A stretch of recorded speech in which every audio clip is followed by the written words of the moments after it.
afternoon and welcome back to MPTS. It is day 2 and thank you so much for joining us in the new Creator Hub for the 10th anniversary edition.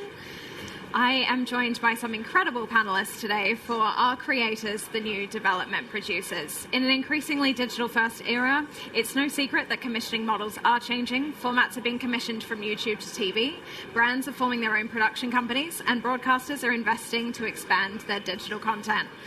I am here with George Cowin, co-founder, CEO of Cowshed Collective, Cimran Shah, commissioning editor, reality and entertainment at Channel 4, and Hannah Wesson, head of digital content development at BBC Studios. Welcome to you all. Now, within your industries, you've all had different experiences working directly with creators, broadcasters. George, Cowshed Collective took the Sidemen's Inside to Netflix. Hannah, you've worked on boss pitches with GK Barry and Nella Rose, amongst many other creators. Cimran, Channel 4.0 is taking precedent within the digital format market from a broadcaster perspective and also expanding on Create Your Legacy days and other areas. So I would love to hear from you all how much you shape a format around a creator themselves. And do you allow them to do this themselves? How much are companies involved in this as well? George, could I start with you? Of course. So I think there's a balance, right? I think creators have historically been their own producers, directors, editors, on-screen talent. So they are essentially the showrunner of any show. But they're used to making content that they're putting on their own channel and getting that kind of like instant feedback. And it's slightly different from producing content for, say, TV, if we're going to call it TV, longer form. I think where it works best and where we're striking at the minute is working with like experienced TV developers to take formats from creators. So it might just be an initial idea that they think works for, say, YouTube, and developing it into, you know, the right beats, the right structure, and something long form, something like IP friendly that you can actually then sell on. So it's a bit of a political answer. I'm not dodging a dive in. Yeah, I think the balance of both, I think, is what we really need. Cimran, how about for you? Yeah, I mean, it's interesting what you were mentioning earlier about the Create Your Legacy days, and they're quite useful, really, for us, because they're essentially workshops where content creators can come and build their skills, experience, and networking opportunities with Channel 4. But we take this content community incredibly seriously as a result. So the better that we can sort of plug in content creators into our ecosystem, the more Channel 4 can flourish.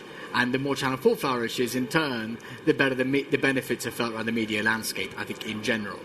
And I'd say most content creators, there's a sort of difference between content creators and traditional indies when they pitch ideas. Content creators pitch ideas that have got themselves, because they're the authentic heart of the talent, at the sort of core of the premise.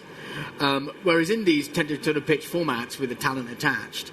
And I think there's definitely a world where you can fit both of these two things together quite well. But I'm increasingly now becoming more and more skeptical of a distinction between these two things. We're trying to... In the past, there might have been suspicion between these two different cultures. Now I think that's completely breaking down, especially from the great work that Hannah and George do to try and, I think, work probably more seamlessly together. Hannah?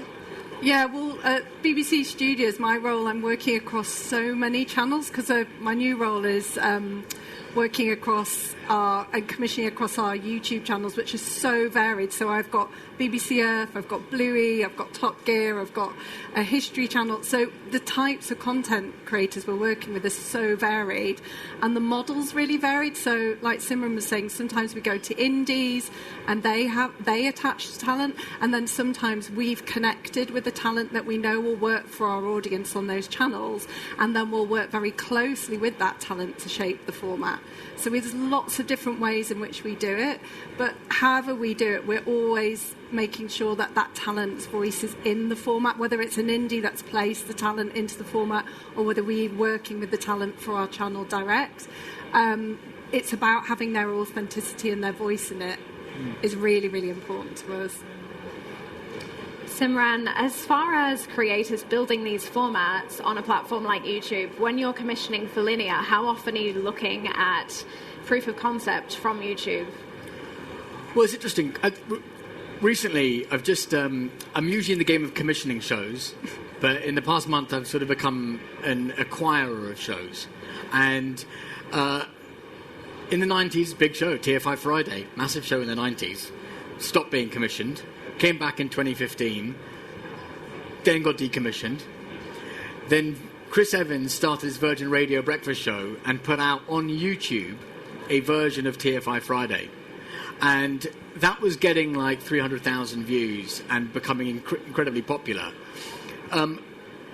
We often have a gap on our schedule, which is at 11 o'clock on a Friday night.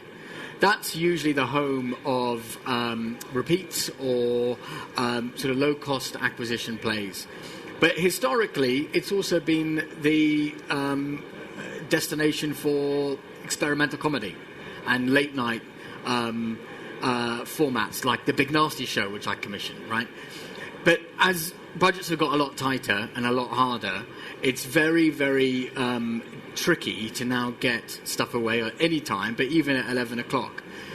When we saw that TFI Friday was doing really well on YouTube, we wondered whether we could take the YouTube show, not change it editorially at all, and put it on at 11 o'clock, and make it available on streaming, and make it available across our YouTube channel, and put it on our various social, as well as it being available on TFI's YouTube channel.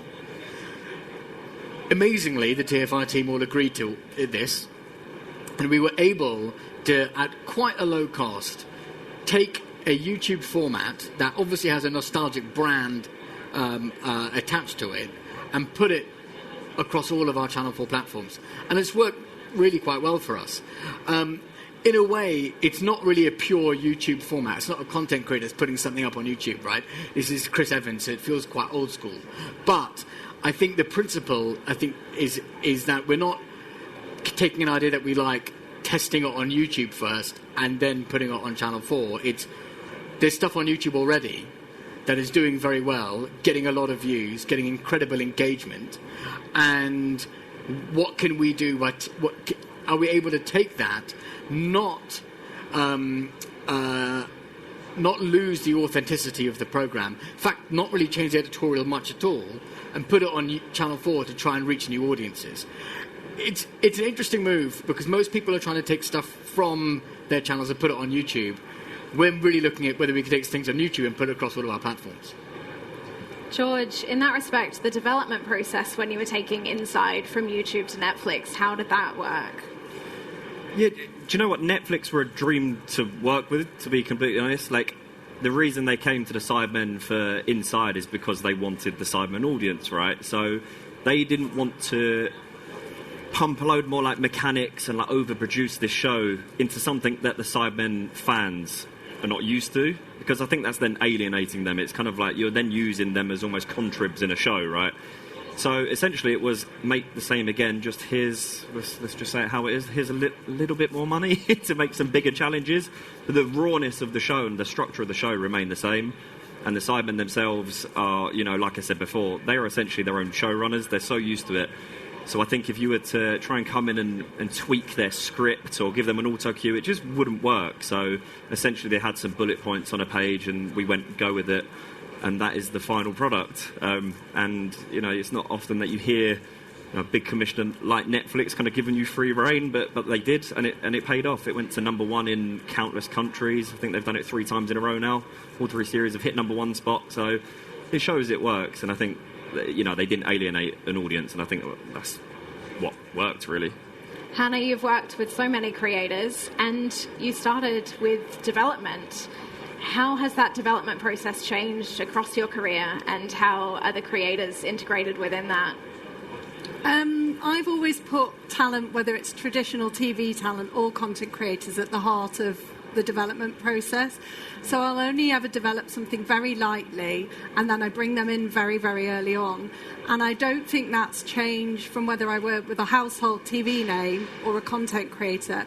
But what I think is really exciting about working with content creators is I find there's much more value exchange, because they're very close to their audience. They know their audience really well, and they've experimented and made some of them stuff themselves. So I just think the value exchange is greater benefiting us. So they'll come and they'll suggest a format point because they know that that's worked for their audience because they've tried and tested it.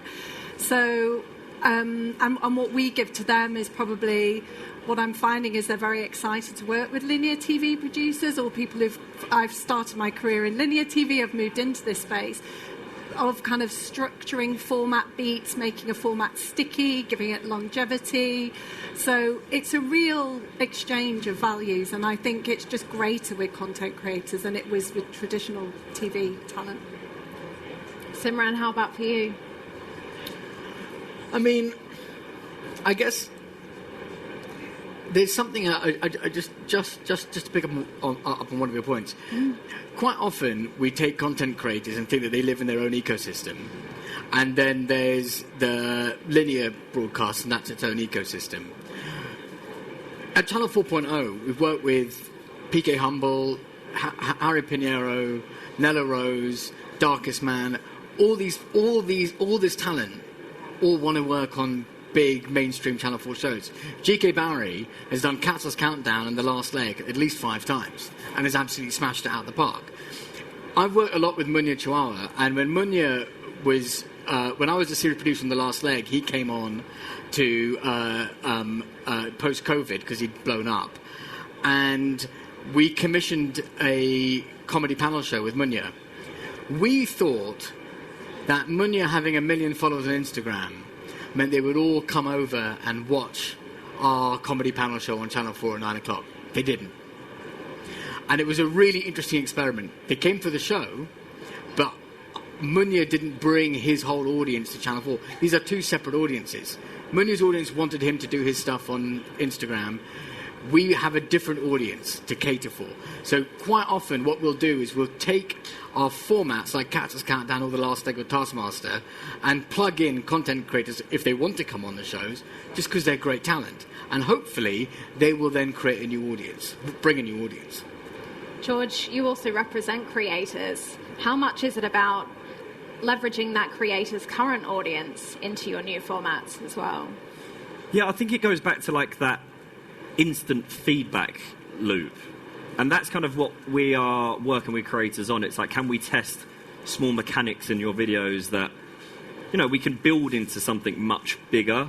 But we're not looking, like, every time we're creating content on, say, YouTube, we're not looking to try and make the next big TV show. It's never about that. It's just about making good content that people want to watch. If it then translates into something much bigger, then of course we're all going to be happy. But yeah, I think it's just about that instant, you know, feedback, and you can try out different things. If you're putting out a video a week, if one of them flops and it doesn't do very well, doesn't matter, there's next week. And I think it's getting used to that, whereas TV, you know, you could be working on something you'll know best for years, you know, development, and you put it out and then it can flop and you spend all of this money. Yep. It's just a good bet to test formats, but with a quick caveat that it isn't about, you know, testing formats to create a much bigger show. On that point, how often do you see a working format and want to put more into it, find a new platform for it, find a new audience for it? It's difficult, right? I think we were talking about this before. Yeah. It's like to a lot of creators, like a view is a view. So whether they get it across TikTok, Instagram, YouTube, it doesn't really matter. But there is still this thing that, like, creators do still want their own TV shows. I don't know what it is. I think it's 1 million views on an overnight on a TV show still stands up as a lot more impressive than 1 million views on YouTube right now. And I don't know what that is. It's weird. Like a YouTuber, they'll just throw around, you know, I had 10 million views on a video and it's, you know, brush it off. But if they have a show on, you know, BBC, Channel 4, I'd take 10 million shout about it. I think that'd be really great. I agree with that. We've just worked with a content creator for a new travel show called Kobe Jordan. And Kobe, we loved his travel content. So we took the essence of that and developed it up into a kind of more linear, hybrid of a linear and a YouTube format. But he's come to me at the end of the whole experience going, Hannah, I really just want to do long-form docs. Will you just sit down with me and show me how to do a long-form? Because I started in docs and doing lots of long-form edits. So he wants me to now share with him and show him how to kind of advance his YouTube content into more linear, longer-form documentary-style travel logs, moving away from his super short travel content. So I think, yeah, a lot of the talent we've worked with, they're interested in our world, and they want to learn, and they want to have experience and value in both worlds. It's interesting you say that. We had there's a YouTuber called Mike OK who does these amazing access documentaries. He goes to China, he goes to North Korea. They're about 50 minutes or an hour long. They get millions and millions of views. He's just done something for Channel 4, which is called Crash for Cars, which is essentially a sort of insurance scam, almost like a Dispatches style, not really long form, but 30-minute doc. Totally different style to what he does on YouTube. It's a full production team. It's really investigative. There's a lot of legal and compliance. His stuff on YouTube has got no legal and compliance on it at all. It's literally him with a couple of cameras just travelling, doing like essentially a race across the world type format. And he absolutely loved it, and it brought a really interesting audience to Channel 4. It wasn't his audience from YouTube coming to it. It was an audience that might be interested in insurance scams on cars, but seeing it through a different perspective because he brought his own viewpoint. And we found him on YouTube. It wasn't that we found him and thought, why don't you test this insurance scam documentary on YouTube first? Let's see if it gets some views, and then we'll commission it. Hannah, you mentioned that co-creation process there. How does IP ownership work in that context? Because creators, as they distribute on YouTube themselves, they're used to owning that format, that content. How does it happen when they're working with you? We have lots of different models, and we look at it on a kind of case-by-case basis. So we do have people come to us with a fully formed idea, and then we look at IP ownership for them. And then we also have people who are coming to us with maybe just a kernel of idea, and they want our expertise. And I think the value that we give to creators is the access to our sort of distribution heft, our kind of brands team, our access to the YouTube partnership.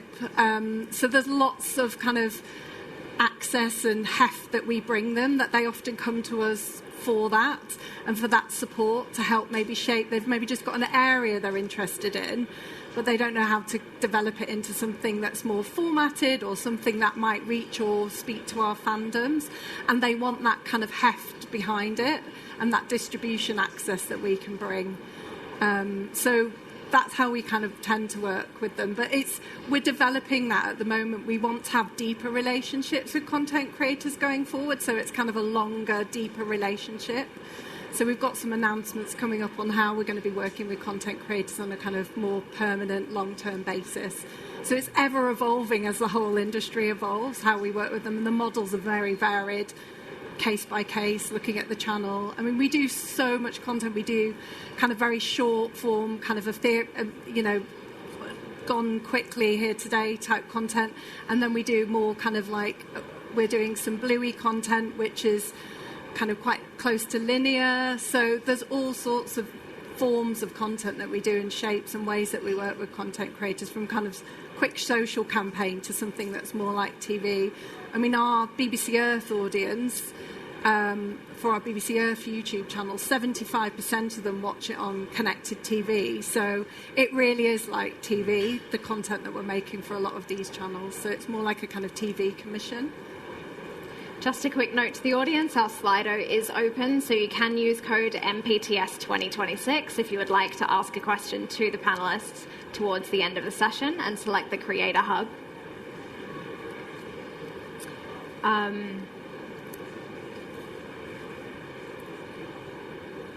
I could just jump in, by the way, on the IP thing. Yeah. So, I mean, Channel 4's purpose 40 years ago, when it was first established, was to stimulate the indie sector, right? So producers own their own IP. Now, clearly, there's a new sort of, there's a new sheriff in town. That's the creator economy. And our purpose now is also to stimulate the creator economy too. So Cowshed pitch us ideas, BBC Studios pitch us ideas, they'll own the IP. What we get in return is a whole new audience, and we get reach.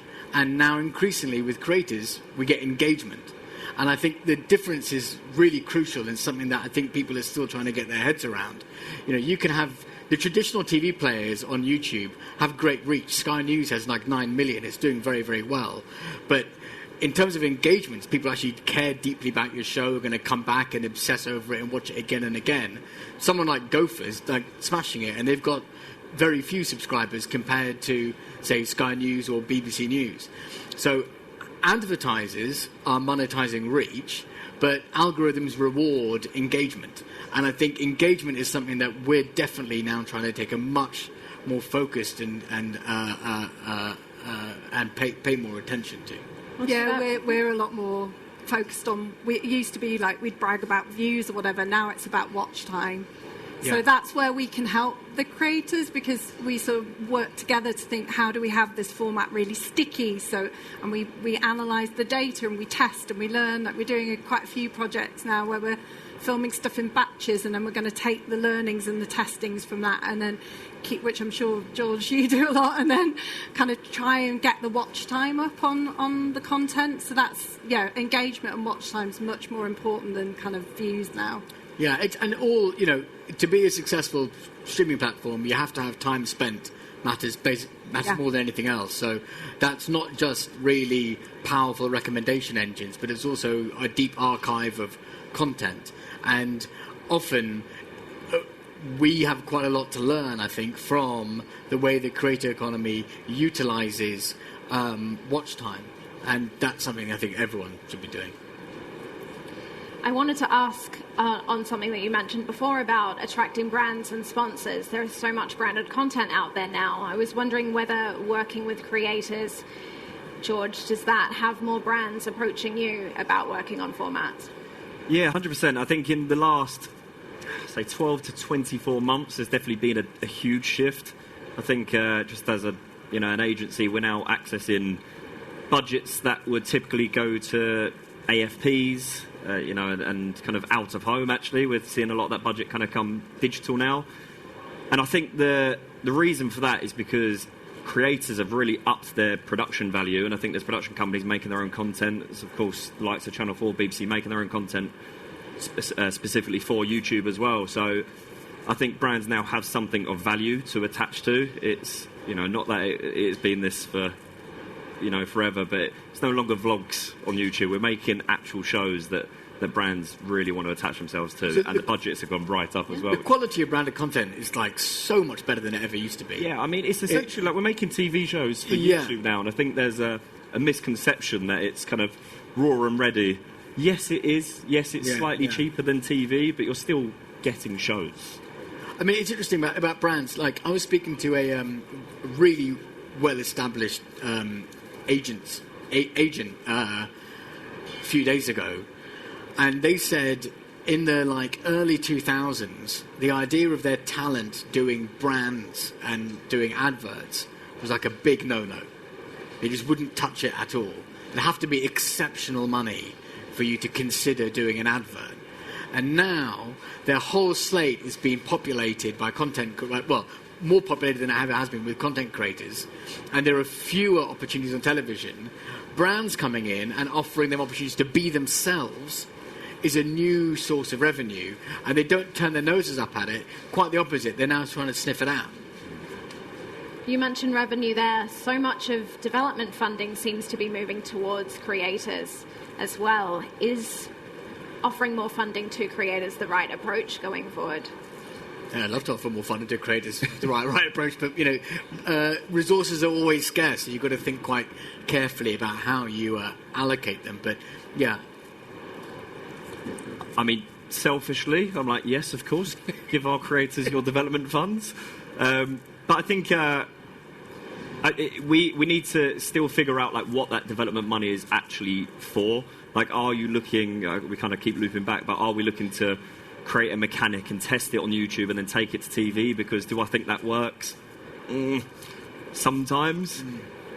So I don't know what that development money will actually be for right now, if I'm being completely honest. Well, it's interesting. We've just launched, Channel 4 has just launched a big unscripted proof of concept fund, which is ring-fenced £500,000 for any indie, and this can be any type of indie. It doesn't have to be a Studio Lambert style indie, to pitch in a idea, and we will put money towards a big proof of concept.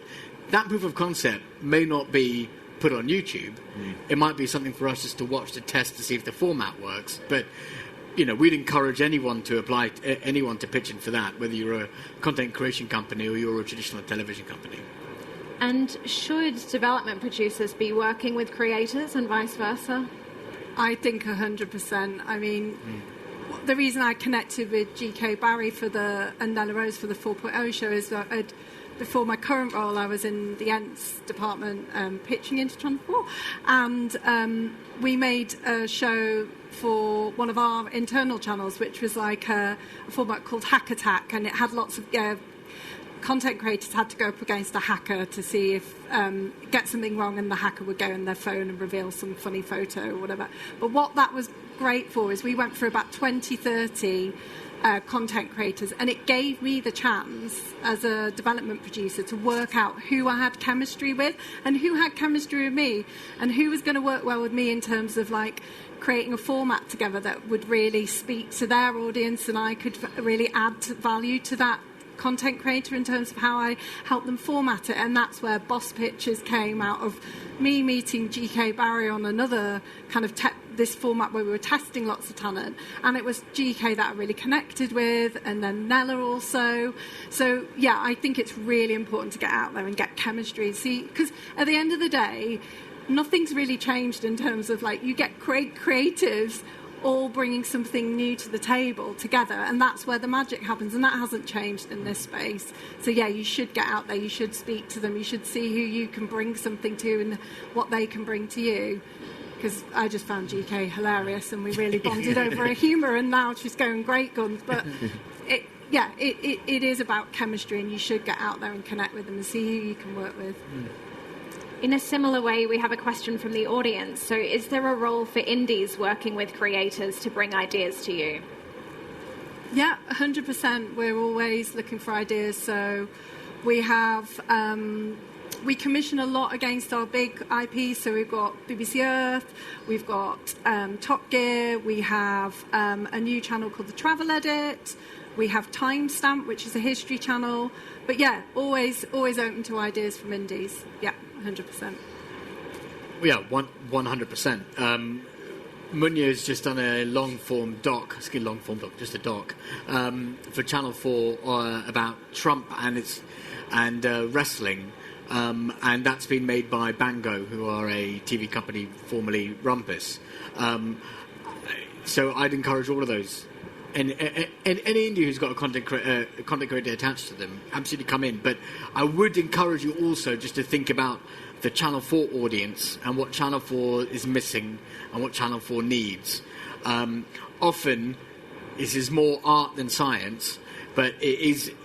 Well, I will get pitched a lot of stuff where we're not briefing for it. It's not something we're actually looking for. And you might think what you have is the special thing that actually is the hit. But it is worth just looking at our briefs before pitching. Awesome. Well, thank you all for joining us today. And I hope you enjoyed the past 2 days of MPTS. Thank you.